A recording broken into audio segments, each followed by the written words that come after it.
سما المصري للبرلمان 2015؟ اولا هي ليست فنانه، ولكنها واحده من ساقطات المجتمع، وكونها تترشح فهذه قمه الوقاحه، واللي يديها الفرصه ان تترشح وهي بهذه الوقاحه هي الظروف السياسيه التي نعيش فيها الان. عضو مجلس برلمان هتعمل ايه ديت يعني ان شاء الله باذن الله؟ هتعمل ايه؟ هتعمل قانون للرأس بالبدله الشرعي؟ استغفر الله العظيم في دم.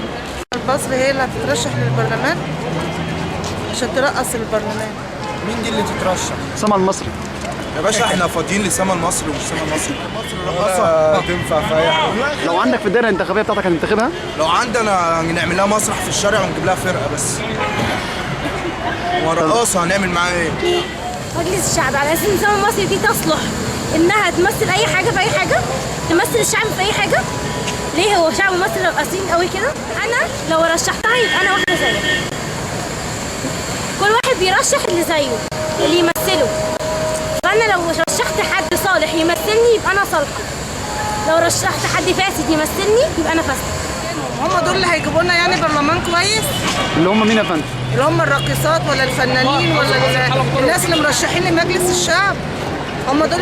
اذا كان اسال عامه الشعب مش هتعرف مين هم اللي مترشحين اصلا للانتخابات البرلمان. احنا ما نعرفش حد في المجلس الشعب ده. المجلس الشعب اللي جاي هيكون اسوأ مجلس شعب جاي على مستوى تاريخ مصر.